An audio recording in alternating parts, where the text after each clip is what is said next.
no words for him to be able to describe what he's seeing. Daniel doesn't know how to describe what he's seeing.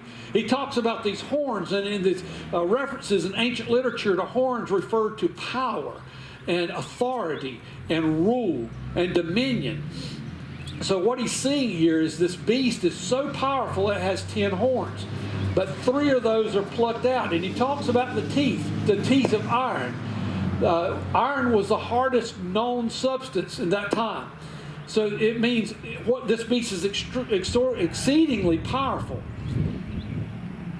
In Revelation, John talks about the thrones also.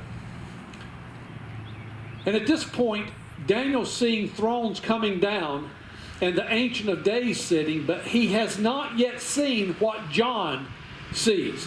What John sees later are the elders seated. Daniel's prophecy is incomplete. And the reason for that is God's not given us the entire picture. In fact, it's so incomplete, Daniel starts asking for more information. So I want us to stop right here and look at this for a minute, because we're going to actually go a little bit further in our literature and then come back to the point we're getting ready to make here. That's the way our commentary here is laid out.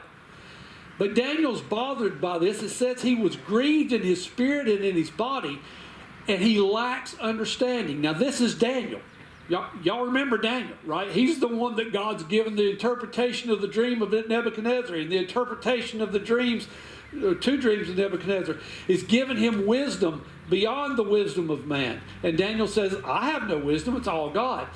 And Daniel's bothered by this dream. Now, being a wise man, he's got writing implements laying right there. When he gets up off his bed, he immediately begins to write down these things of this dream. But he's so bothered by this, and he's anxious to know what's happened. And so we're going to move on to verse 15. It says, I, Daniel, was grieved in my spirit in the midst of my body, and the visions of my head troubled me. And I came near to one of them that stood by, this is the heavenly messengers, and asked him the truth of all this. So he told me, and he made me know the interpretation of the things. This kind of goes right back to what Daniel had told Nebuchadnezzar in our very first lesson in this study, when he said, I possess no wisdom. I possess no knowledge. This is all of God. This is the very same thing. Daniel says, I didn't understand this thing, so I had to ask this messenger from God, what does this mean? And he said, these great beasts, which are 4 kings or kingdoms, which shall arise out of the earth. He's describing that these 4 things you've seen represent 4 kingdoms.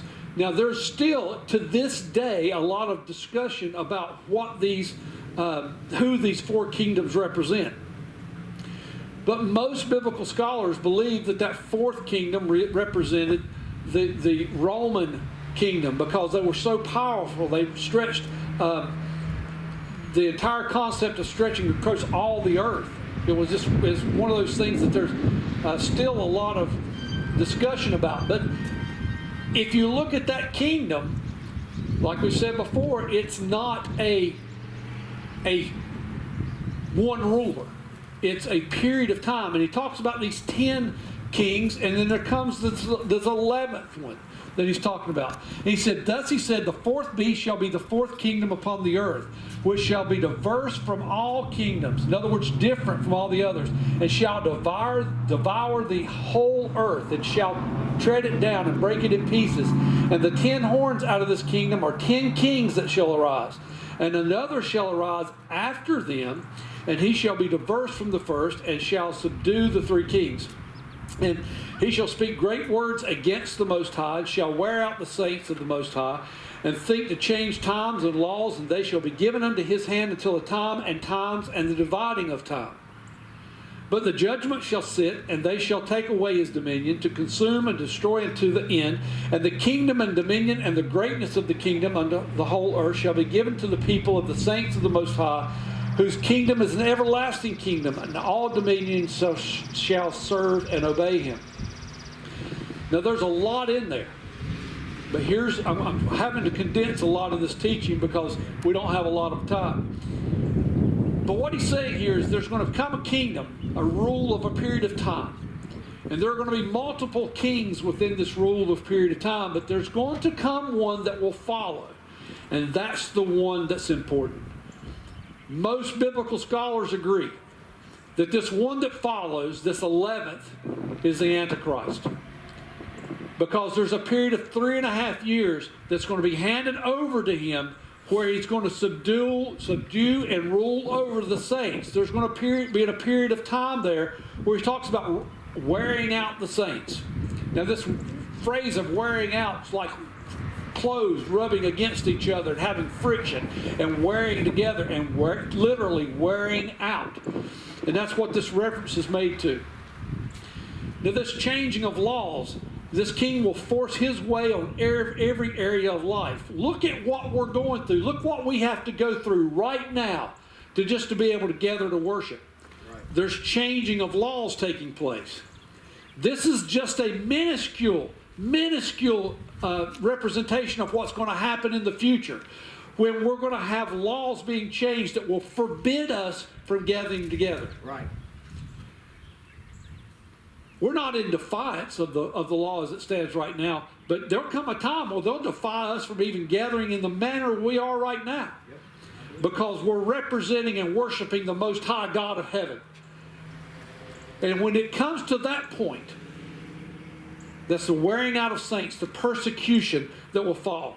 And it says 3.5 years will be given to him. So 3.5 times of, we know the number of 6 is man. The number of 7 is God's number, the number of perfection and completion, right? But 3.5 is half of that. It's imperfection, incompletion. Really the opposite of God. So there's going to be a temporary rule of here. But here comes the payoff, as they say in comedic terms. Here comes the payoff.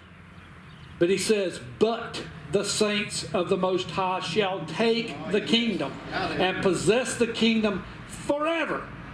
Now I like that, because those 2 words right there gives the definitive end to it. It's forever.